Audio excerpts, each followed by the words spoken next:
Ellen DeGeneres has built her worldwide multimillion-dollar brand on the motto, "Be kind," with lavish giveaways and acts of charity. Her work as a human rights advocate for the LGBTQ+ community even earned her a Presidential Medal of Freedom during the Obama administration.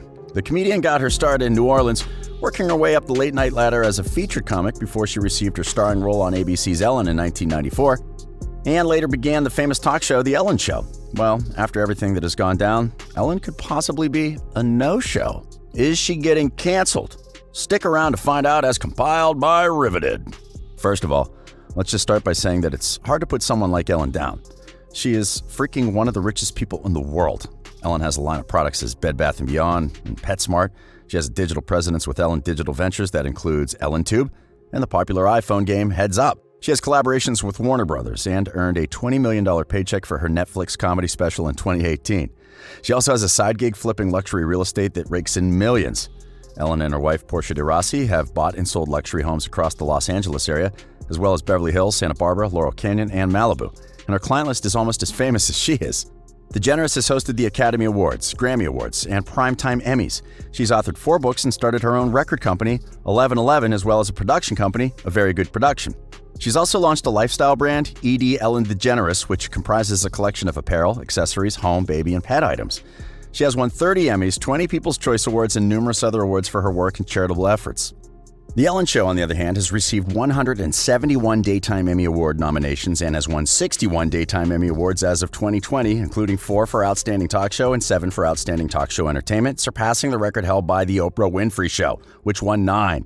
The show also won 17 People's Choice Awards, and the talk show's YouTube channel is in the top 20 most subscribed YouTube channels. Allegedly, Ellen DeGeneres, television's reigning queen of kindness, doesn't quite live up to the slogan that she must repeat at the end of every episode of her show. Over the years, there have been claims that Ellen is not as kind as she wants people to believe, from her feud with Kathy Griffin to her support of Kevin Hart during his homophobia scandal. The list goes on and on and on. YouTube star Nikki DeJager made some interesting comments about her time on the show. According to the Makeup Wiz, her experience left her shook. She said, "Call me naive, but I kind of expected to be welcomed with confetti cannons. Welcome to the Ellen DeGeneres Show." But instead, I was greeted by an angry intern who was a bit overworked. I was expecting a Disney show. We got Teletubbies after dark. In an unverified Twitter thread, users detailed DeGeneres' maltreatment of employees and guests going back years, including allegations and secondhand stories that she throws monologues that she doesn't like on the floor and picks someone different to hate every day. TV writer Benjamin Simon replied to Porter's tweets with, "She has a sensitive nose, so everyone must chew gum from a bowl outside her office before talking to her. And if she thinks you smell that day, you have to go home and shower." Stand-up comedian Josh Levisk replied with, "Another friend of mine was a PA on her show, and when Russell Brand came into the employee break area to chat with the crew and hang out, Ellen came in and got mad at him, saying he didn't have to interact with these people. That's why guests have their own area backstage." In the same thread, there were allegations that Ellen complained about a waitress's nail polish and ordering that underlings should not make eye contact with her. Podcaster Kevin T. Porter, who started the Twitter thread, said that the star's not really that nice attitude was an open secret in Hollywood, and that he had heard numerous stories from friends of his who worked with her. More than 2,250 people posted in the thread, although there's no way of vetting the stories. Kevin T. Porter's fundraiser on Twitter for the LA Regional Food Bank had pledged to donate $2 for every story shared in the replies about the TV host allegedly being mean to fans, staffers, and celebrities alike. After 2 days, he ended up donating a grand total of $600. People have always said that Ellen should be canceled, but recently they have been relentless. Over the past few weeks, DeGeneres has been criticized for comparing the coronavirus lockdown to being in jail, even as she posts Instagram videos of herself in her $27 million Balinese-style mansion near Santa Barbara, California. Ellen also faced fan outrage last month after she posted and then deleted a tweet referring to the global protests in response to the death of George Floyd on May 25th. The comedian was branded tone-deaf and vague by fans following her decision to shy away from specifically addressing the black community. According to screenshots of her now-deleted post, Ellen wrote, "Like so many of you, I am angry and I am sad. People of color in this country have faced injustice far too long. For things to change, things must change." Many Twitter users question why Ellen chose to use the phrase people of color in her post rather than address the black community or highlight organizations that help the Black Lives Matter movement. Ellen then deleted her initial tweet and shared 2 new posts about donating to the George Floyd Memorial Fund, the NAACP Legal Defense Fund, Black Lives Matter, and the ALCU.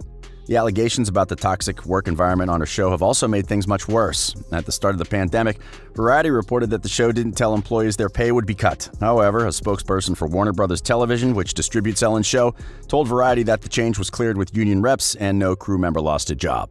BuzzFeed News also spoke to one current and 10 former employees on the Ellen DeGeneres show, all of whom asked to remain anonymous, fearing retribution from Ellen. Most of the former employees blamed executive producers and other senior managers for the day-to-day toxicity, but one former employee said that, ultimately, it's Ellen's name on the show, and she really needs to take more responsibility for the workplace environment. Let's highlight some of the accusations. One of Ellen DeGeneres' show's staffers said of recent reports that the richest comedian in the world is allegedly one of the rudest. A former security guard who served as a bodyguard to DeGeneres and her family when the comedian was hosting the 2014 Academy Awards said that she was very unfriendly. A current employee said that on May 1st, the same day the story about the former bodyguard was published, executive producers took the rare move of holding an all-staff meeting over Zoom to address the negative stories and low morale.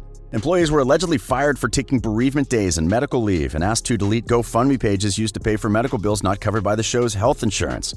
One former employee said they took medical leave for 1 month to check into a mental health facility for a suicide attempt. But the week they returned to work, they were told their position was being eliminated. The employees who had started a GoFundMe page said they were fired after posting a selfie laughing with coworkers at the office on a personal Instagram story, a violation of their contract, even though others had posted similar photos before. Others said they were also instructed by their direct managers to not speak to DeGeneres if they saw her around the office. A main writer on the show allegedly told a former black employee, "I only know the names of the white people who work here." She claims that a producer told her and another black colleague, "Oh wow, you both have box braids. I hope we don't get you confused." In response, other coworkers awkwardly laughed off the situation instead of coming to her defense. When she brought up issues of race and representation on the show and asked producers not to use offensive terms like spirit animal in segments, her colleagues called her the PC police. After 1 year at Ellen, she said she asked for a raise after learning another recent hire made double for doing the same job, despite her having worked in the television industry for a decade.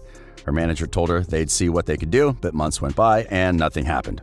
According to former staffers, those who have more likable personality traits, who are willing to work the 10-plus hour days without complaint, and who actively ignore how managers and senior-level producers treat others have been given new iPhones, JetBlue gift cards, and other things the show keeps on hand from its sponsors. A former associate producer recalled being in Ellen's office several years ago when the star lost her glasses and couldn't read a text on her iPhone. The producer said she stopped everything and made a call. Next thing we know, we literally hear Steve Jobs pick up and say, "Hi, Ellen." Ellen told him the iPhone should have a bigger font. That's her. It's not that she's some demon. She just lives in an incredibly privileged bubble and is out of touch with the real world. Ellen didn't respond to the allegations, but a statement from executive directors read, "Over the course of nearly 2 decades, 3,000 episodes, and employing over 1,000 staff members, we have strived to create an open, safe, and inclusive work environment.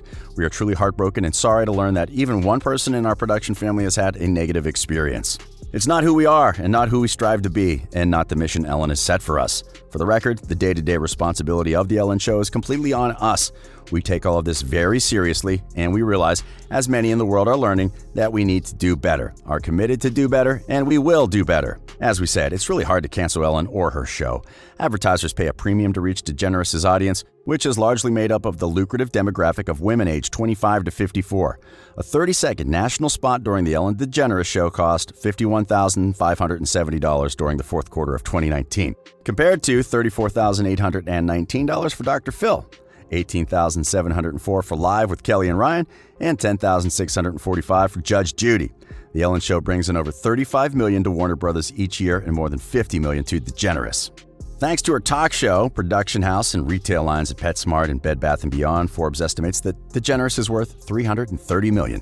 Advertisers, Warner Brothers, which distributes the show, and the NBC stations that carry it will apparently have to decide between holding DeGeneres and her staff responsible or continuing to support an operation that brings in tens of millions of dollars for both Warner Brothers and the NBC stations.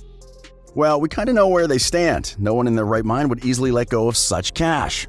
However, repercussions of the allegations are already being felt. Reports surfaced saying that the comedian's show is sliding in ratings. The Ellen DeGeneres show reportedly fell 14% to a new season 17 low rating of 1.2. This put the series behind Live with Kelly and Ryan, which had a 2.0, and Dr. Phil with a 1.5. After speculation last week that DeGeneres' popular talk show was going to be canceled, some Twitter users reportedly took things further by spreading false news of DeGeneres' death. People on social media said the host had taken her own life in response to the impending cancellation of her show, even though the host was still very much alive. Despite all the backlash, Ellen's show is not being canceled at the current time. As a spokesperson for the host assured fans, her production company rep said that Telepictures could confirm that the show is not being canceled. The star's current TV contract reportedly does not expire until 2022. If the show will be canceled, it will be because Ellen no longer wants to continue hosting. Ellen has made it clear that she's toyed with the idea of walking away before, and she apparently changes her mind all the time about leaving. The talk show host told The Times that she'd love to do another movie or take on other projects, but as it stands, she's clearly not going anywhere. So, what are your thoughts? Do you think Ellen and her show should be canceled for good? Let us know in the comments section below. This has been Riveted, and we publish amazing videos daily.